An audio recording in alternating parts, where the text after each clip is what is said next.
तत्सत् श्रीमते रामचन्द्राय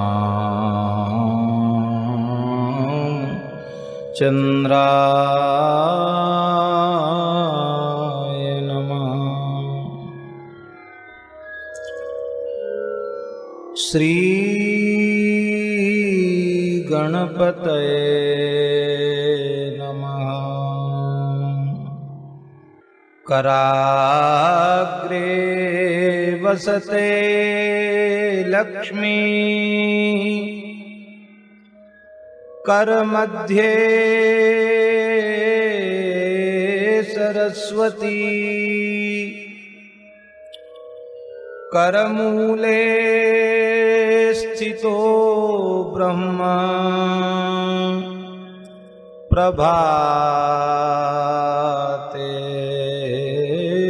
करदर्शनम्।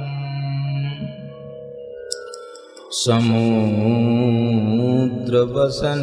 देवी पर्वतस्तनमण्डले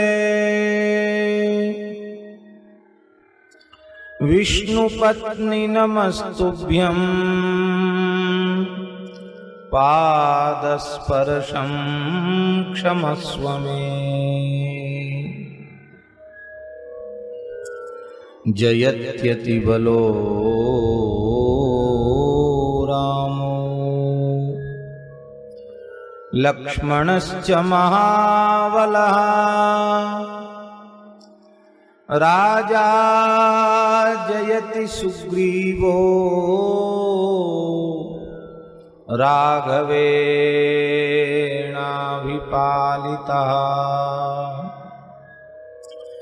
दासोऽहं कौशलेन्द्रस्य रामस्याक्लिष्टकर्मणः हनुमान् शत्रुसैन्यानां निहन्ता मारुतात्मजा। न रावणसहस्रं मे युद्धे प्रतिबलं भवेत्। शिलाभिश्च प्रहरतः पादपैश्च सहस्रशः। अर्दयित्वा पुरीं लङ्कामभिवाद्य च मैथिलीं समृद्धार्थो गमिष्यामि मिषतां सर्वरक्षसाम्। श्रीराम जय राम जय जय राम। श्रीराम जय राम जय जय राम। श्रीराम जय राम जय जय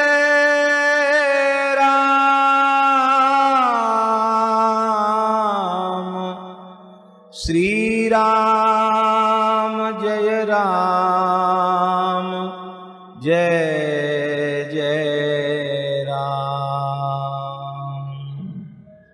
श्रीराम जय राम जय जय राम। नमोस्तु रामाय सलक्ष्मणाय देव्यै च तस्यै जनकात्मजायै।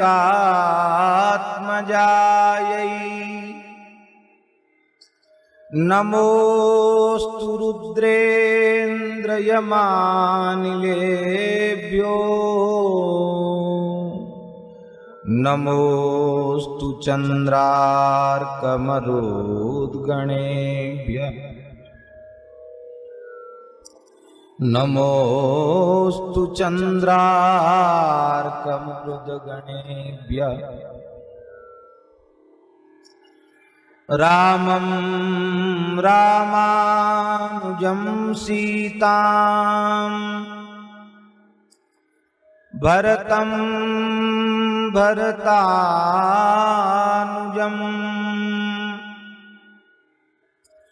सुग्रीवं वायुसूनुं च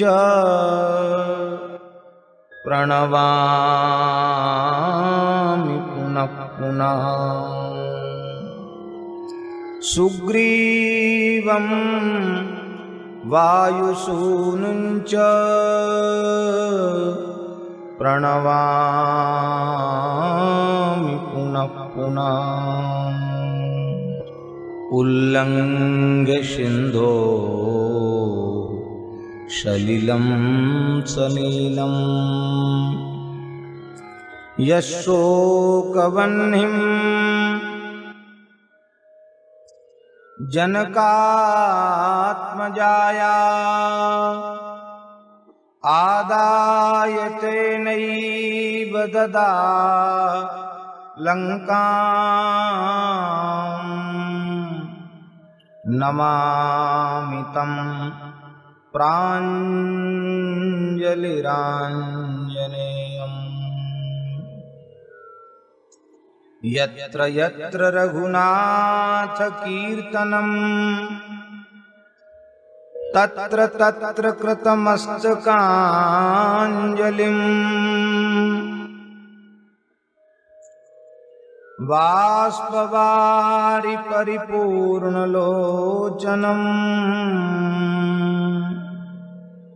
मारुतिं नमत राक्षसान्तकम्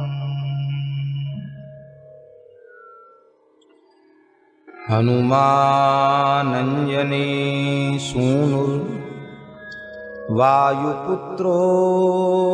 महाबलः रामेष्टः फाल्गुनसखः पिङ्गाक्षो मितविक्रमः उदधिक्रमणश्चैव सीताशोकविनाशनः लक्ष्मणप्राणदाता च दशग्रीवस्य दर्पः श्रीमते हनुमते नमः। कौसल्या सुप्रजा राम पूर्वा संध्या प्रवर्तते उत्तिष्ठ नरशार्दूल कर्तव्यं दैवमाह्निकम्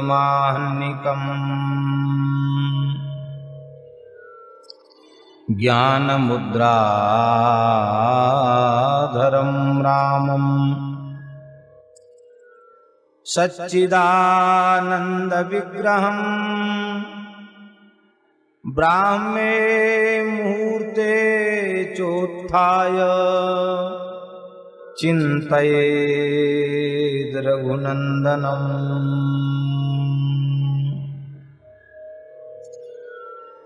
अथ श्री विश्वामित्रकृतः श्रीराम प्रातस्तवः। प्रातः स्मरामि रघुनाथ मुखारविन्दम्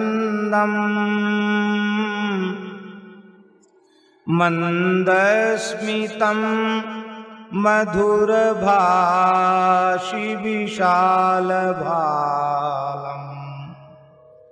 कर्णावलम्बिचल कुण्डलशोभिगण्डम्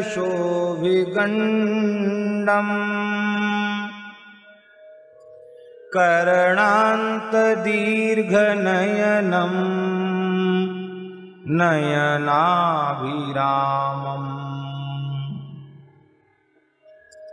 प्रातर्भजामि रघुनाथ करारविन्दम् रक्षोगणाय भयदं वरदं निजेभ्यः यद राज्य संसदि विभज्य महेश चापम् सीताकरग्रहण मंगलमापसद्य प्रातर्नमामि रघुनाथ पदारविन्दम् वज्रांकुशादि शुभरेखिसुखा वहं मे योगीन्द्र मानस मधुव्रत सेव्यमानम् शापापहं सपदि गौतम धर्मपत्न्या प्रातः श्रये श्रुतिनुतां रघुनाथ मूर्तिम् नीलाम्बुदोत्पलसिते तररत्ननीलाम् आमुक्तमौक्तिकविशेषविभूषणाढ्याम् ध्येयां समस्तमुनिभिर्निजमुक्तिहेतुम् प्रातर्वदामि वचसा रघुनाथ नाम वाग्दोषहारि सकलं शमलं निहन्त्रि यत्पार्वती स्वपतिना सह भोक्तुकामा भक्त्या सहस्रहरिनाम समं जजाप यश्लोकपञ्चकमिदं मनुजा पठेयुः नित्यं प्रभातसमये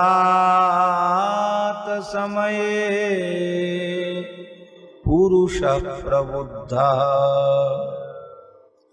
श्रीराम किंकरजनेषु त एव मुख्या भूत्वा प्रयान्ति हरिलोकमनन्यलभ्यम्। अथ प्रातःकालीन श्री सीतास्तवः। प्रातर्नमामि रघुनायक वल्लभाया वज्रांकुशादिलसितं हि पदारविन्दम्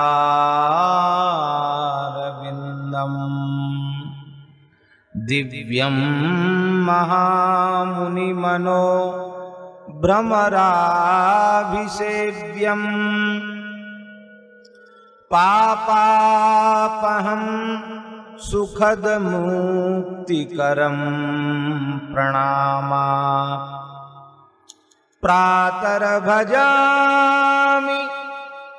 मिथिलेश सुतां कराब्जम् रक्तं सुरम्य विमलं शुचिकोमलं च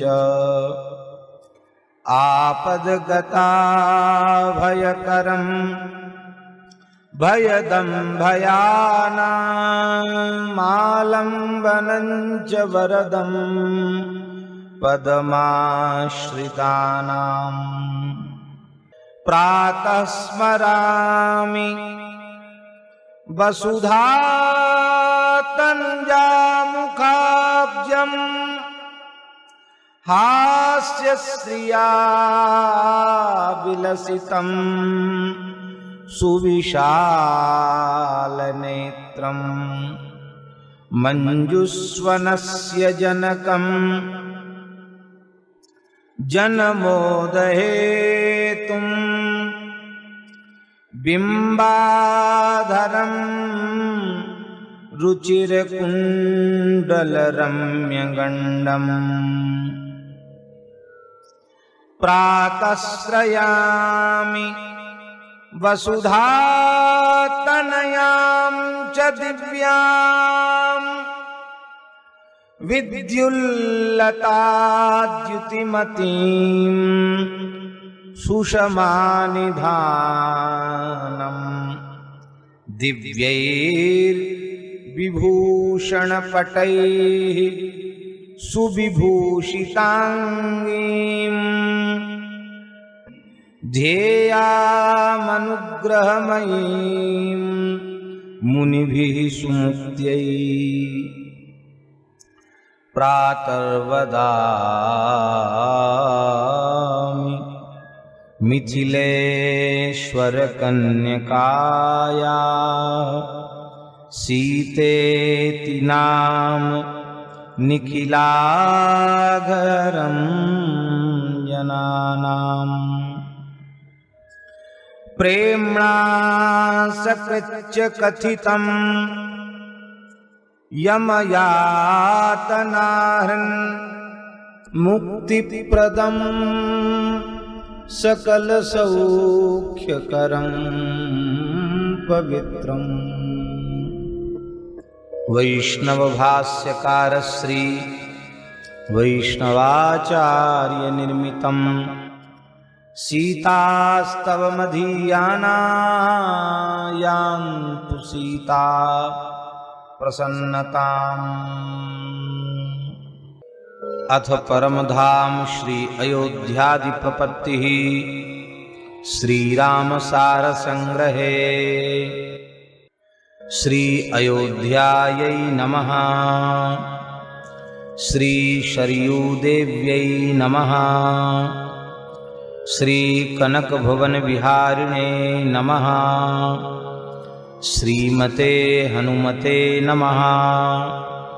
श्री नागेश्वराय नमः। सौवर्णचित्रां मणिरत्नचित्रां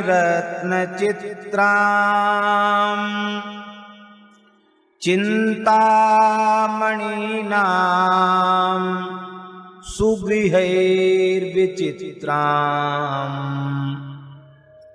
सच्चिद्घनानन्दमयीमयोध्यां श्रीरामरूपां शरणं प्रपद्ये। न तत्र शोको न जरा न मृत्युर्न कालमाया प्रलयादिविभ्रमः। रमेत रामेण स तत्र गत्वा सरूपतां प्राप्य चिरं निरन्तरम्। नमाम्ययोध्यां सरयूं सरिदवरां। नमामि रङ्गं रघुवंशजेश्वरम् अजाब्धिचन्द्रम् नृपवर्यभूषणम् नृपस्य सर्वां महिषीं नमाम्यहम्। नमामि रामं रघुवंशभूषणम् नमामि सौमित्रिमतीव सुन्दरम्। नमामि श्रीमद्भरतं कृपानिधिम्। नमामि शत्रुघ्नमुदारदर्शनम्। नमामि सीतां रघुवंशजप्रियाम्। नमामि रामानुजवल्लभोर्मिलाम्। नमाम्यहम् कैकेयीनन्दनप्रियाम्। शत्रुघ्नपत्नीं श्रुतिकीर्तिमाश्रये। नमाम्यहं मारुतसूनुमाञ्जनम्। श्रीजानकी जीवन जीवन प्रियम्। सौमित्रिमित्रं कपिराजवल्लभम्। श्रीरामदूतं शरणं व्रजाम्यहम्। श्रीरामदूतं शरणं व्रजाम्यहम्। श्रीराम जय राम जय जय राम। श्रीराम जय राम जय जय राम। हरि ओम तत्सत्। अथ श्री गिरिराज गोवर्धन प्रातः स्मरणम्। विष्णुस्वरूपं हरिदासवर्यं क्रोडे सदा क्रीडितकृष्णचन्द्रं। गोगोपगोपी नवनन्दपूज्यं। गोवर्धनं तं शिरसा नमामि। श्रीकृष्णपादाङ्कितशैलराजम् पञ्चामृतस्नापितदिव्यगात्रम्। श्रीभक्तसिद्धैर्नितसेव्यमानम्। गोवर्धनं तं वचसा वदामि। गोवर्धनाथं ब्रजधाम संस्थं। चिन्तामणिं श्री गिरिराजप्रस्थम्। अस्मिन् युगे वाञ्छितपूरकं श्री गोवर्धनं तं मनसा स्मरामि। इन्द्रस्य कोपात् ब्रजलोकत्राता। धर्मार्थकामान् इन्द्रस्य कोपात् ब्रजलोकत्राता। धर्मार्थकामान् सह भक्तिदाता। देवस्य देवो धातुश्च धाता। दीनानुरक्तस्य पिता च माता। येषां सश्रद्धा गिरिसन्निवासः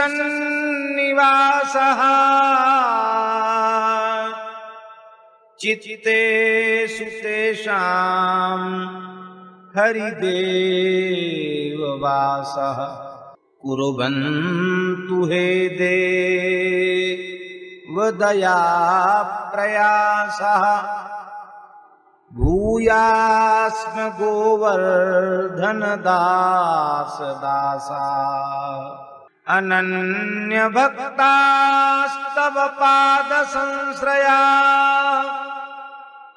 धूलौ लुठन् त्वां प्रणमन्ति नित्यम् ते दर्शनं स्पर्शन चिन्तनं च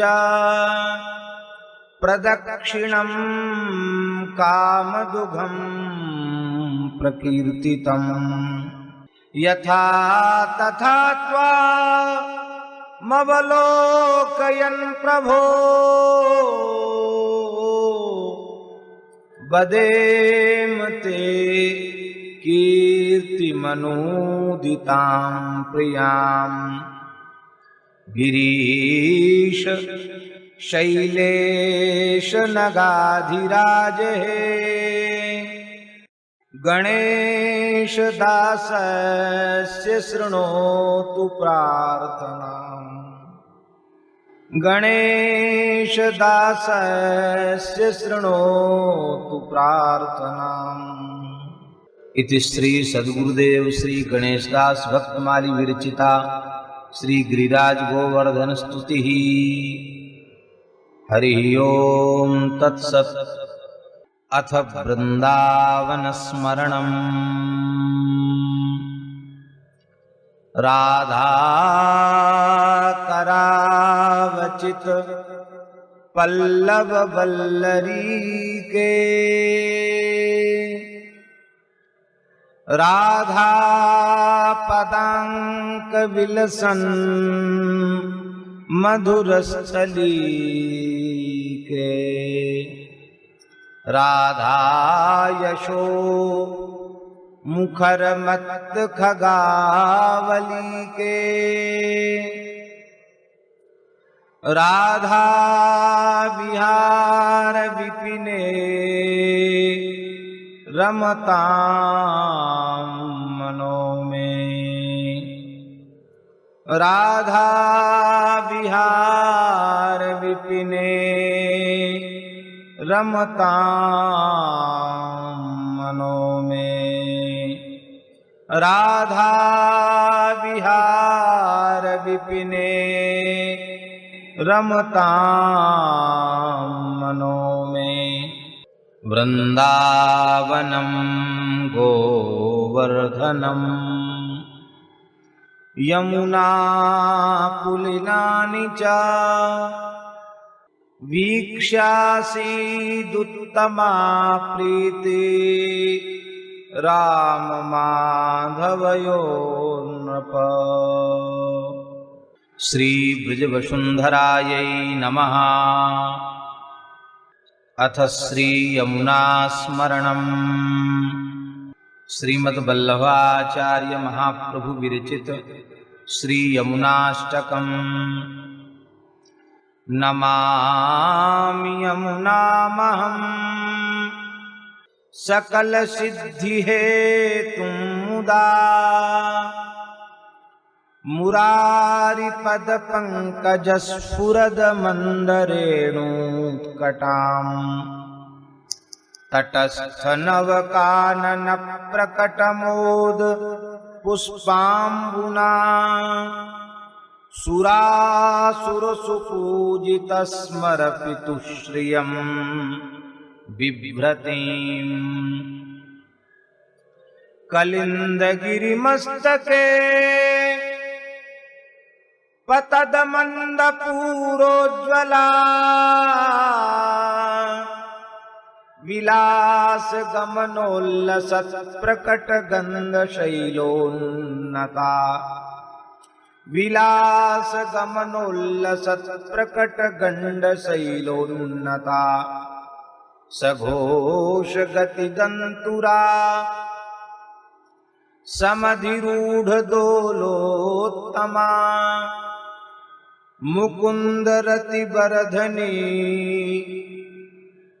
जयति पद्म बंधो सुता भुवं भुवन पावनी मधिगता मनेकस्वनैः प्रियाभिरिव सेवितां शुकमयूरहंसादिभिः तरंगभुज कंकण प्रकट मुक्तिका बालुकाम्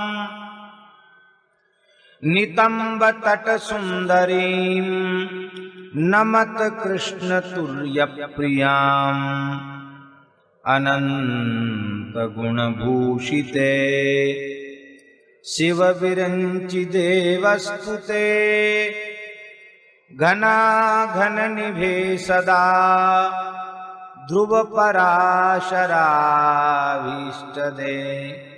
विशुद्ध मथुरा तटे सकल गोप गोपी व्रते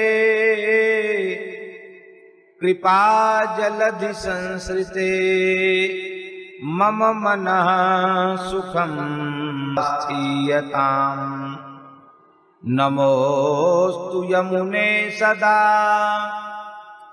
तव चरित्रमत्यद्भुतम् न जातु यमयातना भवति ते पयपानतः यमोऽपि भगनेषु तान् कथमुहन्ति दुष्टानपि प्रियो भवति सेवनात् तव हरेर्यथा गोपिका ममास्तु तव सन्निधौ तनुनवत्वमेतावता न दुर्लभतमारतिर्मुररिपौ मुकुन्द प्रिये अतोस्तु तव लालना सुरधुनी परं संगमात् तवैव भुवि कीर्तिता न तु कदापि पुष्टिस्थितैः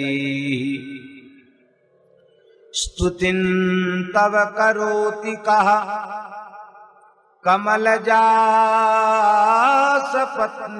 प्रिये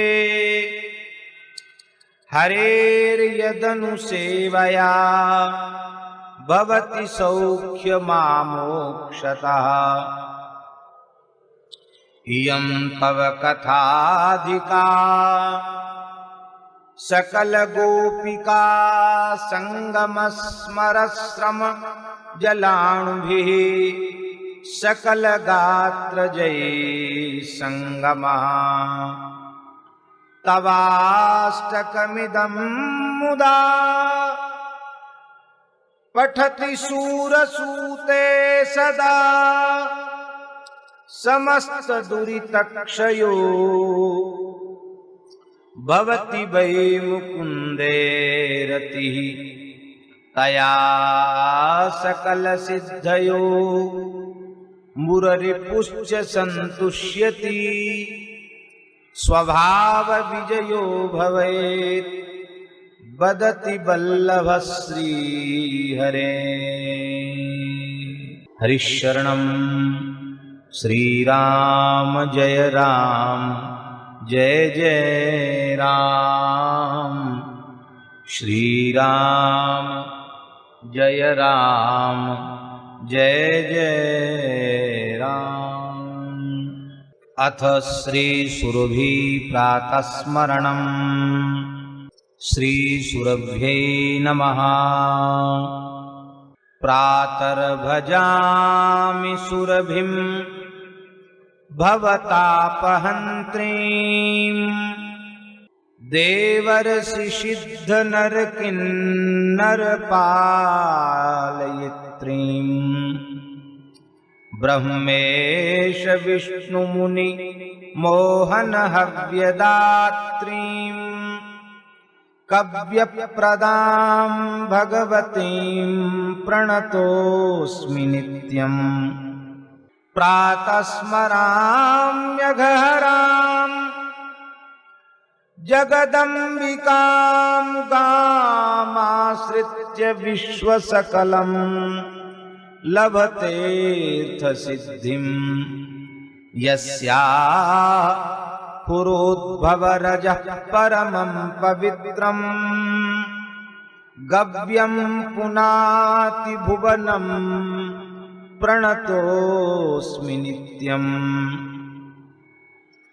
प्रातर्नमाम्यजसुतां परमां परेशामग्न्यां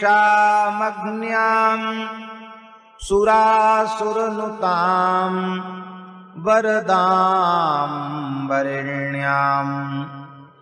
विद्यार्थसिद्धि पशुपुत्रयशो विधात्रीं श्यामामनन्तफलदां प्रणतोऽस्मि नित्यम्। यः पठेत् प्रातरुत्थाय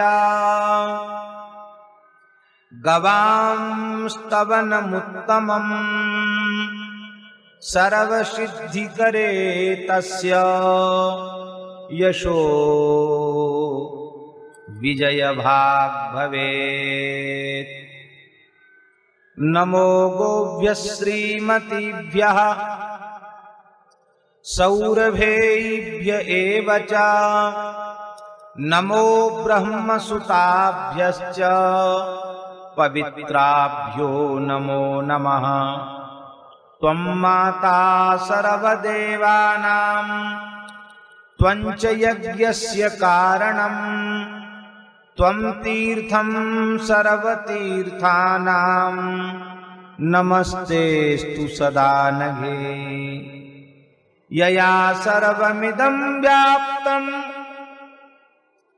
जगत्स्थावरजङ्गमं तां धेनुं शिरसा वन्दे भूतभव्यस्य मातरम्। गावो ममाग्रतः सन्तु गावो मे सन्तु पृष्ठतः। गावो मे हृदये सन्तु गवां मध्ये वसाम्यहम्। इत्याचम्य जपेत् सायं प्रातश्च पुरुषः सदा। यदा कुरुते पापं तस्मात् स परिमुच्यते। श्रोत्रियं शुभगां गाञ्च अग्निमग्निचितं तथा। प्रातरुत्थाय यः पश्येदापद्भ्यः स प्रमुच्यते। श्रीशुरभ्यै नमः। श्रीशुरभ्यै नमः। श्रीशुरभ्यै नमः। अथ प्रातः तुलसी स्मरणम्। ॐ ह्रीं श्रीं वृन्दावन्यै स्वाहा। श्रीतुलस्यै नमः। महाप्रसादजननी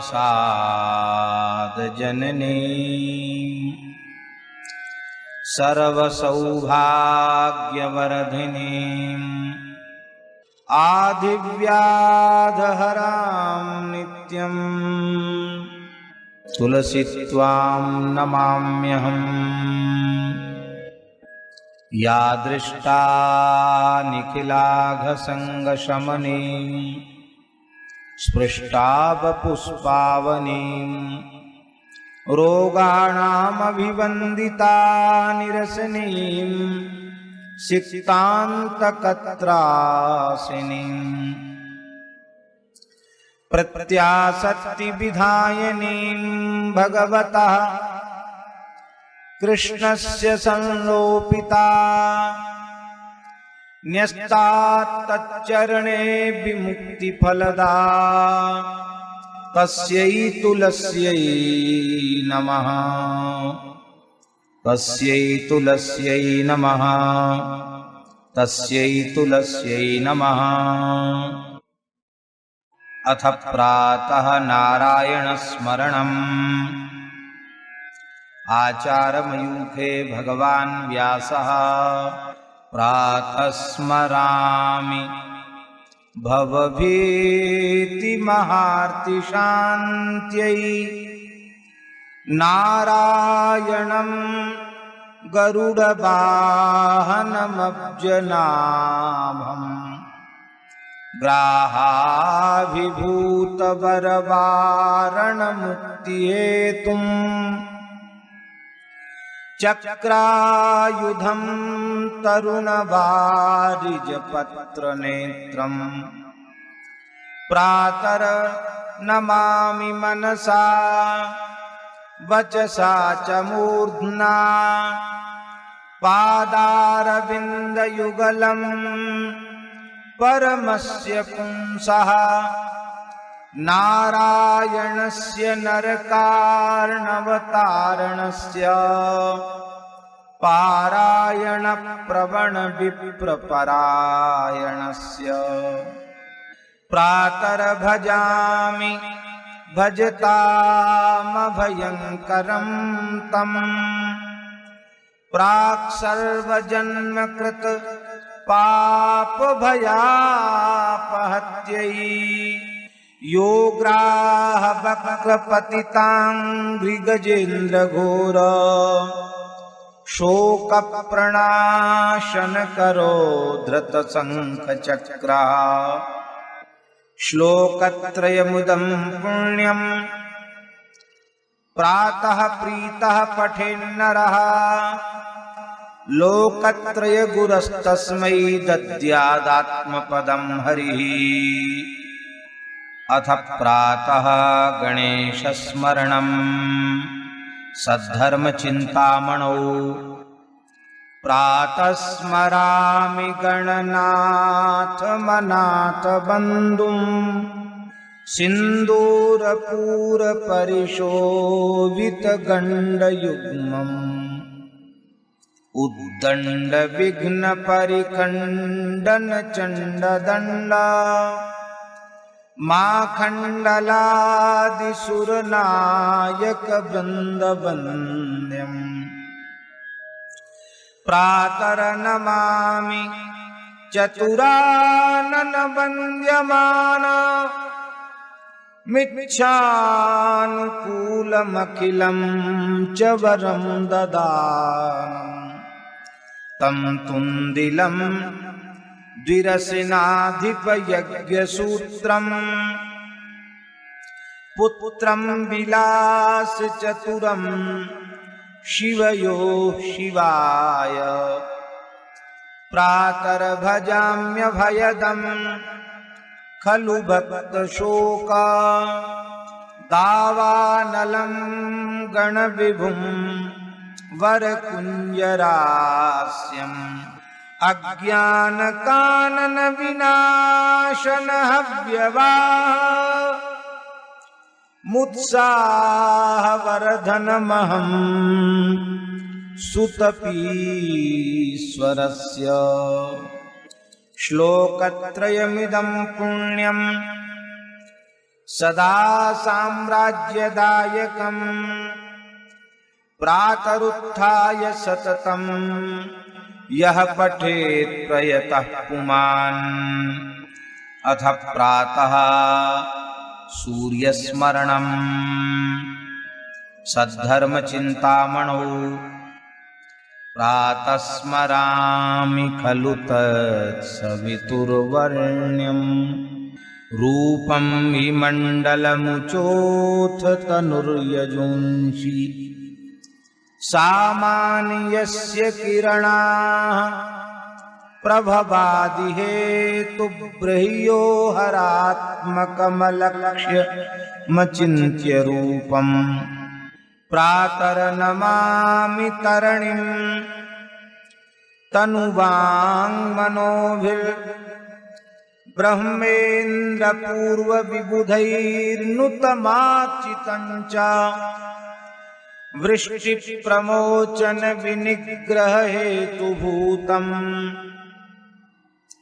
त्रैलोक्यपालनपरं त्रिगुणात्मिकं च त्रैलोक्यपालनपरं त्रिगुणात्मकं च प्रातर्भजामि सवितारमनन्तशक्तिम् पापोघशत्रुभयरोगहरं परं च तं सर्वलोककलनात्मककालमूर्तिं गोकण्ठबन्धनविमोचनमादिदेवं श्लोकत्रयमिदं मानो प्रीतः प्रातः पठेत्तु यः स सर्वव्याधिनिर्मुक्तः परं सुखमवाप्नुयात्। अथ प्रातः देव्या स्मरणम् सद्धर्मचिन्तामणौ प्रातः स्मरामि शरदिन्दुकरोज्ज्वलाभाम् सद्रत्नवन्मकरकुण्डलहारभूषाम् दिव्यायुधोर्जितसुनीलसहस्रहस्ताम् रक्तोत्पलाभचरणां भवतीं परेशाम् प्रातर्नमामि महिषासुरचण्डमुण्ड शुम्भासुरप्रमुखदैत्यविनाशदक्षाम् ब्रह्मेन्द्ररुद्रमुनिमोहनशीललीलाम् चण्डीं समस्तसुरमूर्तिमनेकरूपाम् प्रातर्भजामि भजतामभिलाषदात्रीं धात्रीं समस्तजगतां दुरितापहन्त्रीं संसारबन्धनविमोचनहेतुभूताम् मायां परामधिगतस्य परस्य विष्णोः श्लोकत्रयमिदं देव्याश्चण्डिकायाः पठेन्नरः सर्वान् कामानवाप्नोति विष्णुलोके महीयते। अथ प्रातः शिवस्मरणं सद्धर्मचिन्तामणौ प्रातः स्मरामि भवभीतिहरं सुरेशं गंगाधरं वृषभवाहनमम्बिकेशं खट्वाङ्गशूलवरदा भयहस्तमीशं संसाररोगहरमौषधमद्वितीयं प्रातर्नमामि गिरिशं गिरिजार्धदेहं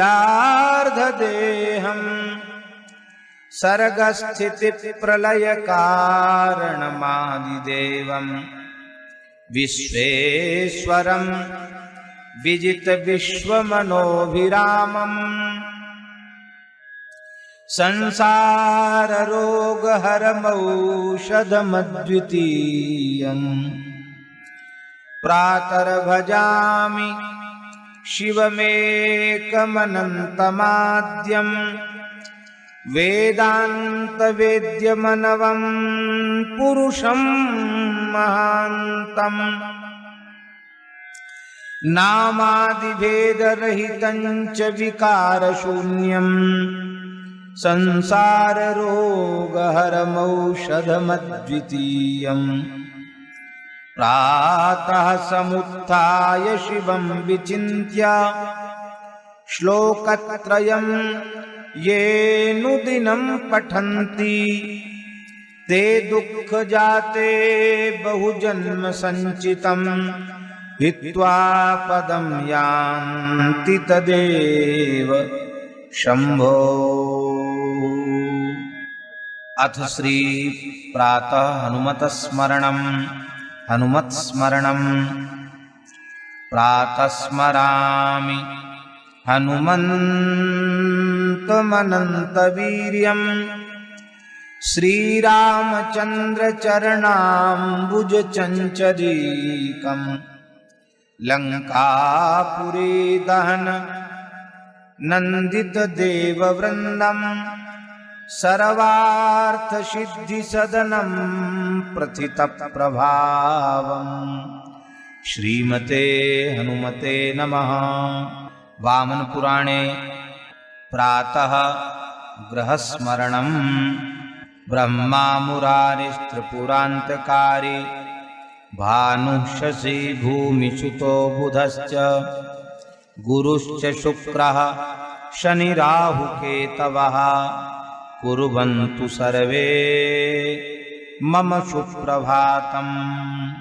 प्रातः ऋषिस्मरणं भृगुर्वसिष्ठः क्रतुरङ्गिराश्च मनुः पुलस्त्यः पुलहश्च गौतमः रैभ्यो मरीचिश्च वनश्च दक्षः कुर्वन्तु सर्वे मम सुप्रभातम्।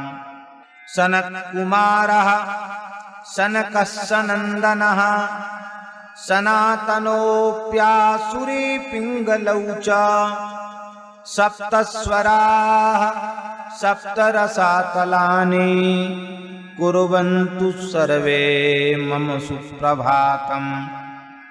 सप्तार्णवाः सप्तकुलाचलाश्च सप्तर्षयो द्वीपवनानि सप्त भूरादिकृत्वा भुवनानि सप्त कुर्वन्तु सर्वे मम सुप्रभातम्। पृथिवी सगन्धा सरसास्तथापः स्पर्शी च वायुर्ज्वलितं च तेजः नमः शब्दा महतः सदैव कुर्वन्तु सर्वे मम सुप्रभातम्। इत्थं प्रभाते परमं पवित्रं पठेत् स्मरेद्वा शृणुयाच्च तद्वत् दुःस्वप्ननाशस्त्विह सुप्रभातम् भवेच्च नित्यं भगवत्प्रसादात्।